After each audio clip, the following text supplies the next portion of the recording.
श्रद्धावान उपासक उपासिकागण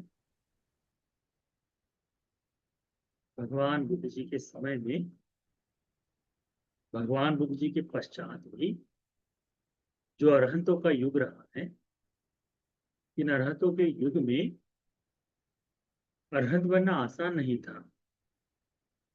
इसके बावजूद भी बहुत से भिक्षु अरहंतों को प्राप्त कर गए। तो उनका जो दृढ़ संकल्प, उस संकल्प को धारण कर कर उनका वीर्य अभ्यास जो है, वह उन्हें श्रेष्ठत्व तक पहुंचने के लिए सहायक बना है। आज वह वीर्य देखने में बहुत कम मिलता है, परंतु बुद्ध शासन है, ऐसे वीर्य करने वाले भिक्षु आज भी उपलब्ध हो सकते हैं। आज हम जिस बारे में कथा के बारे में आपको बताएंगे, ये पुण्य के बारे में, पुण्य संचित किया हुआ पुण्य, और जिस प्रकार से ये पुण्य संचित किया गया, उस संचित किए गए कर्म के अनुसार या फिर उसके प्रत्युत्तर स्वरूप में भिक्षुओं द्वारा दिखाई गई धर्म के अभ्यास का इस कथा में आपको बड़ा सुंदर विवरण मिलेगा। श्रीलंका द्वीप में बुद्ध के परिनिर्वाण के पश्चात जब धर्म का प्रचार प्रसार हुआ, सृजन हुआ, तब एक लंबे समय के बाद मागमपुर नाम में किसी एक रास्ते पर, किसी एक गांव, किसी एक वल्य नाम का जो रास्ता है, उस पर एक बहुत ही दरिद्र परिवार, बहुत ही गरीब, बहुत झुग्गियों में रहता था। और यह जो है व्यक्ति, पति पत्नी की एक बेटी है, इस तरह से उनका परिवार था। तो ये सोचते हैं, इनका जो व्यवसाय है वह है लकड़ियों को बेचकर उपजीविका करना। इसी कारण से लकड़ी बेचने वाला है, इसीलिए उस व्यक्ति का नाम दारू भंडिक तिस्स रखा। तिस्स उसका नाम है। श्रीलंका द्वीप में अनेक तिस्स दिखाई देंगे। तिस्स वहां का बड़ा साधारण सरल नाम है, बहुतों का नाम तिस्स है। तो दारू भंडिक तिस्स नाम का उनका नाम पड़ा। वह व्यक्ति अ, प्रतिदिन जंगल में जाकर जितनी लकड़ियां मिलती थी उन्हें लाकर लोगों को जलाने के लिए, घर में जलाने के लिए लकड़ियां बेचा करता था। तो उससे उसे गुजारे भर का धन मिलता। एक दिन उसकी पत्नी कहती है कि भगवान बुद्ध जी का धर्म यहाँ है। भगवान बुद्ध जी के धर्म में कहा है कि जब कोई व्यक्ति दान देता है, चाहे वो दरिद्र है, तो ऐसी अवस्था में भी यदि दान देता है तो बहुत पुण्यवान, बहुत फल देने वाला होता है। संघ के प्रति दिया हुआ दान, तो क्यों न हम दान दें। तो ऐसी चेतना जगा कर वे लोग क्या करते हैं कि जैसा वो खाना खाते हैं, दाल चावल जो सरल सा, बिल्कुल साधारण सा है, ऐसा खाना बनाकर किसी एक भिक्षु को पिंडपात में भिक्षाटन करते समय बांटते हैं। वह उम्र से छोटा भिक्षु, तो उस साधारण से चावल को, उस साधारण सी सब्जी को देखकर उसका मन में उस भोजन के लिए रुचि नहीं जाती।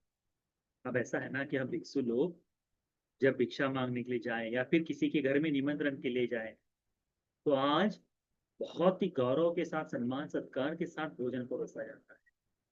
तो यदि भिक्षु को इस तरह से आदत लग जाए तो फिर उसको छोड़ना बड़ा मुश्किल हो सकता है।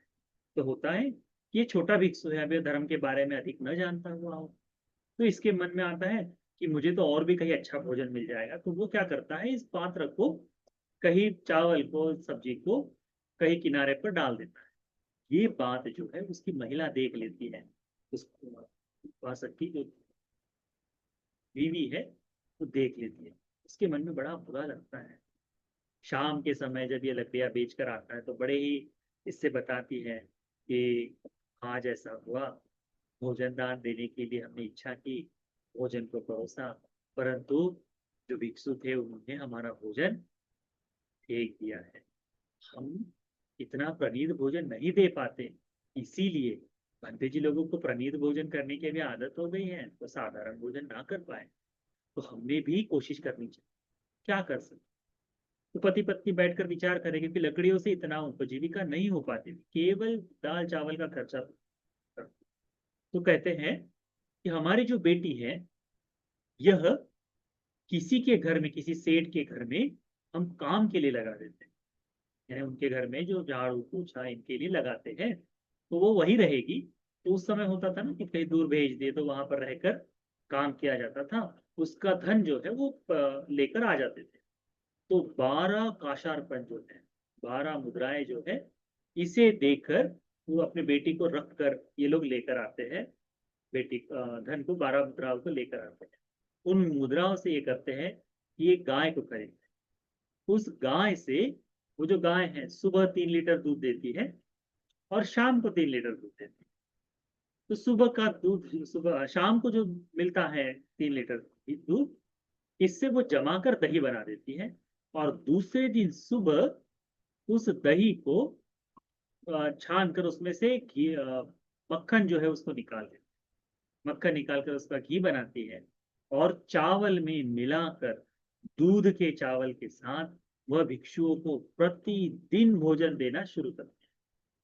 तो ये पति पत्नी प्रतिदिन भोजन दे रहे हैं, एक भिक्षु को, दो भिक्षु को। धीरे धीरे चारों दिशाओं में ये फैल गया। ये जो उपासक है, ये जो उपासिका है, घी का चावल खिलाते, घी में भरा हुआ चावल भिक्षुओं को दान में देते हैं। कुछ दिनों बाद उपासक को लगा कि हम ये तो कर रहे हैं, अच्छी बात है, परंतु बेटी को वापस भी तो लेकर आना चाहिए। तो कहते हैं, अपनी पत्नी को कहता है कि देखो, केवल लकड़ियां चुनकर ये कार्य नहीं हो पाएगा। मैं किसी गांव में जाकर वहां काम करता हूँ, वहां काम कर कर जो धन मिलेगा उससे हम अपनी लड़की को वापस ले आएंगे। तो पत्नी भी ठीक है कहती है। तो ये डेली का इनका है कि दूध सुबह का बेचकर हो जाए, जो कुछ हो जाए, चावल मिल जाए। शाम के दूध से घी बन जाता था, तो दूध और चावल, खीर, घी बनाकर, घी का चावल बनाकर दान देते थे। ये दिन है। 6 माह तक ये जो उपासक है दरिद्र, यह उपासक दूसरों के घर में काम के लिए गया, किसी दूसरे कार्य को करता था। 6 माह के बाद उसे 12 मुद्राएं उसे प्राप्त हो गई। काशार्पण जो है वह 12 मुद्राएं उसे प्राप्त हो गई। उसे लेकर उसके मन में बड़ा आनंद आया। उसे लगा कि इस धन को देकर अपनी बेटी अपने घर में वापस आ जाएगी तो अच्छा रहेगा। तो जब लेकर जा रहा था, तब उसने अंबरीय नाम के विहार में रहने वाले पिंडपातिक तिस्स नाम के भंते जी थे। उन भंते जी को रास्ते में जाते हुए देखा।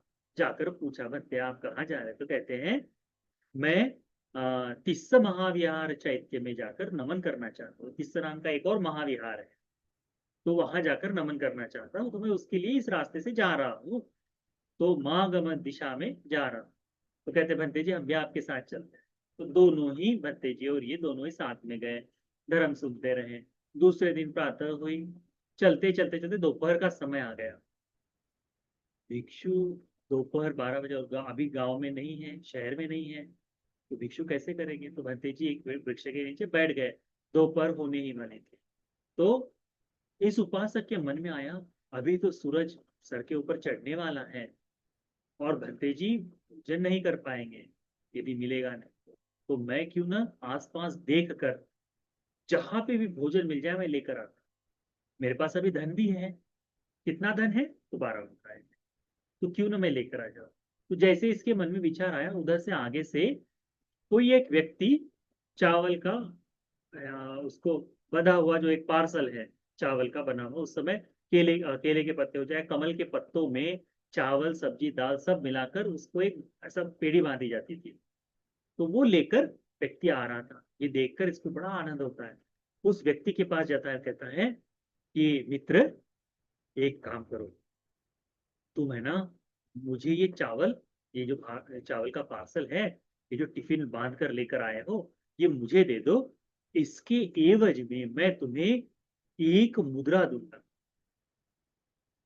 तो ये जो चावल लेकर आ रहा है आदमी देखता है कि जिस भोजन का मूल्य इसके 13वें अंश के बराबर है, यानी 13 सिक्कों के बराबर 1 मुद्रा हो जाती है, तो उतना है वह एक सिक्का देने के लिए तैयार है, इससे हम अधिक भी धन ले सकते हैं। तो कहता है नहीं नहीं, ये नहीं दूंगा, ये मेरे लिए है, तुम तो मुझे अधिक मुद्रा दो तब भी नहीं। तो 2 मुद्राएं बोलता है, 5 मुद्राएं, 10 मुद्राएं, करते करते 12 मुद्राओं को लेकर आता है।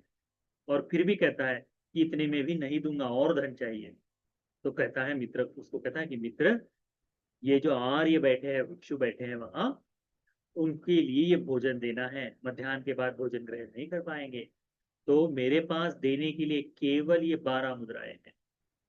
तुम देखो। तो जान जाता है कि इसके पास इतना है, दे रहा है, तो ठीक है कहता है। और 12 मुद्राओं में कितने दिन मेहनत की है? 6 माह। मुद्राएं किस लिए थी? बेटी को छुड़ाने के लिए। परंतु भिक्षु को उस समय देखकर भाव जाता है, ये आज संभव नहीं है, और आज करना भी उतना उतना सही नहीं होगा। परंतु अतीत में श्रद्धा के कारण, धर्म का श्रवण करने के कारण उस तरह का भाव उन लोगों में जाग जाना बड़ा अद्भुत है।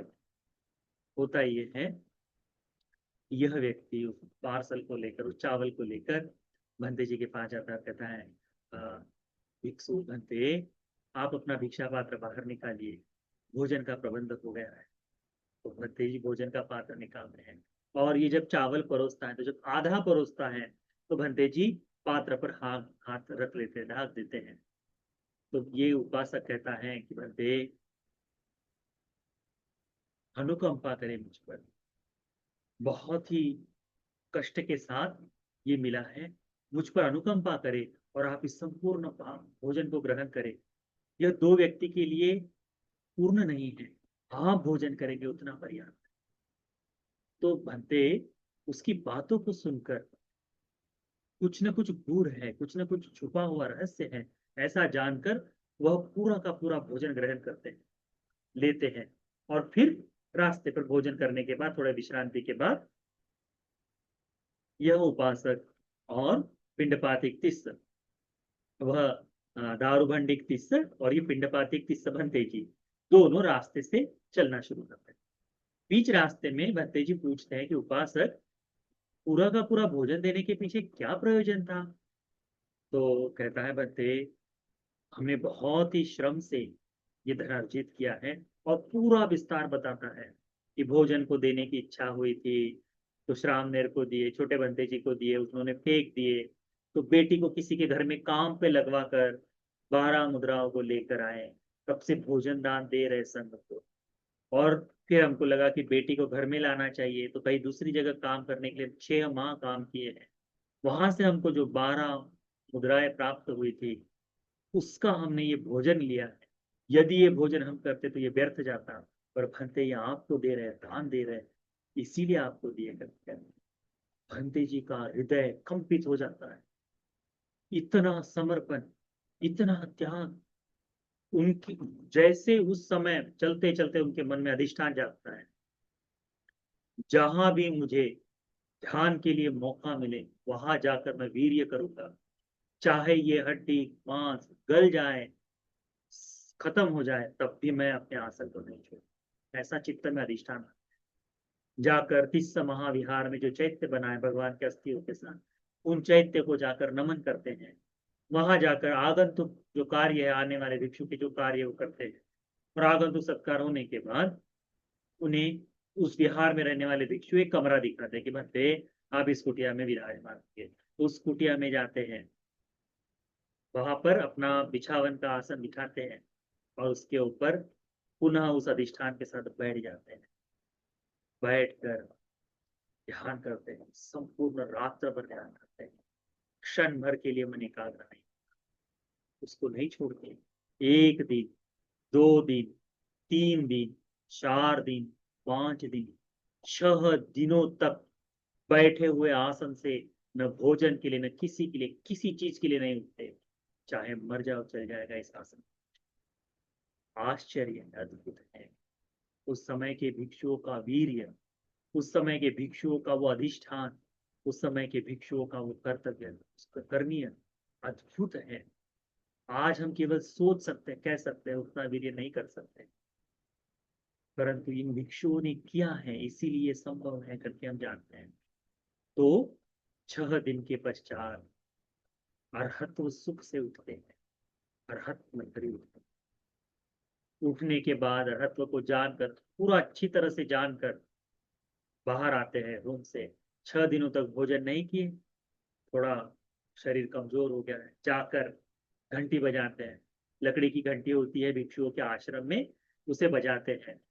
भिक्षु उस घंटी को सुनकर सब लोग इकट्ठा हो जाते हैं, और फिर भिक्षु उन भिक्षुओं को बताते हैं कि भिक्षुओं, धर्म के बारे में कोई यदि प्रश्न हो, मार्ग के बारे में कोई प्रश्न हो, फल के बारे में कोई प्रश्न हो तो पूछो। तो भिक्षु लोग कहते हैं कि हाँ बनते, आपके बारे में हम अच्छी तरह से जानते हैं, आप झूठ बोलने वाले भिक्षु नहीं हैं, हम यथार्थता स्वीकार करते हैं कि आप अरहत्व तय करते हैं। तो सभी भिक्षु लोग उनको नमन कर कर उनको अरहत्व को स्वीकार करते हैं। उस दिन वह अधिष्ठान करते हैं, शरीर छोड़ने से पहले 6 दिन 7वें दिन शरीर छोड़ देते हैं, 6 दिन शरीर छोड़ देते हैं। छोड़ने से पहले अधिष्ठान करते हैं। ये भिक्षु लोग पूछते हैं सबको, भिक्षु लोग पूछते हैं कि भंते, इतना वीर्य करने का बल आप में कहाँ से आया? किसी कोई ना कोई कारण होता है, वैराग्य के लिए भी कुछ कारण उत्पन्न होता है। तो बनते आपने जो वीर्य किया, इतना वीर्य करने का बल आप में कहाँ से आया?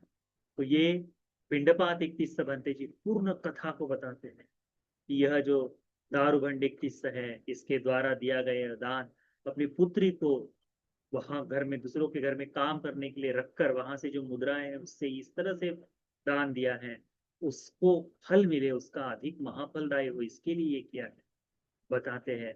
तो सब लोग उस दारू भंडिक तिस्स है उसके लिए साधु कर देते कि साधु साधु, इस व्यक्ति के भोजन से भंते जी अरहंत बने, कोई दूसरा भोजन ग्रहण नहीं किए। आपने सुना होगा, जब भगवान से विशाखा वर मांगती है, भगवान 8 वर चाहिए, उसमें से एक वर ये भी है, आगंतुक भिक्षु को भोजन दान दूंगी, जाने वाले भिक्षु को भोजन दान दूंगी। तो भगवान पूछते क्यों? कहते हैं कि जब भी सुनने को मिलेगा कि ये भिक्षु अरहंत हो गया तो मैं पूछूंगी, क्या वो भंते इस नगर में आए थे? हाँ आए थे, इसका मतलब है यह निश्चित ही मेरे द्वारा भोजन उन्हें दिया गया है, उनके अरहत्व में मैं शामिल हूँ, उनके अरहत्व को प्राप्त करने के लिए जो ऊर्जा है उसमें मैं शामिल होकर के मुझे आनंद होगा, पुण्य का संचय होगा करके कहती है। वैसे ही यह भी तिस्स का भोजन करके पिंडपात 31 बनते जी अरहंत हुए। परिनिर्वाण से पूर्व पिंडपाती का 31 बनते जी अरहंत बनते जी अधिष्ठान करते हैं कि जब तक इस उपासक का स्पर्श, इस उपासक हमें वंदन न करे, स्पर्श न करे, तब तक यह देह कोई भी नहीं हिला सकता, कहीं नहीं उठा सकता, ऐसा अधिष्ठान कर कर अपना शरीर त्यागते हैं। तो अरहत अरहत है, अरहत का अधिष्ठान उस तरह से होता है। जब पता चलता है कि इस तिस्स महाविहार में राजा का महाविहार है, तो इसमें अरहंत भिक्षु का परिनिर्वाण हो गया है, तो राजा उस समय कावन तिस्स नाम के राजा थे। देखो तिस्स तिस्स कितनी बार है, तो कावन तिस्स नाम के राजा थे। सद्धा तिस्स नाम के भी राजा होकर गए हैं ना, अलग अलग तिस्स राजा तिस्स थे। तो कावन तिस्स राजा थे, उन्होंने सुना कि अरहंत भिक्षु का परिनिर्वाण हुआ है, तो बहुत सुंदर तरीके से उनके शरीर को नमन कर कर आदि चीजें करके चिता को बनाया गया, लकड़ियों को सजाया रखा गया, और कहा कि बंते जी के देह को लेकर आए, कोशिश कर रहे उठाने की, टस से मस नहीं होना। तो राजा कहता है कि आश्चर्य, ऐसा क्यों? तो भिक्षुओं से पूछते हैं कि बंते इसके पीछे कारण क्या हो सकता है? तो भिक्षु लोग बताते हैं कि बंते जी ने इस तरह से कहा था कि भोजन इनके यहाँ से मिला है। तो राजा तत्काल भेजता है दूत को कि जाओ उस उपासक को बुला कर लेकर आओ। तो उपासक को बुलाया जाता है, उसको पूछा जाता है राजा द्वारा।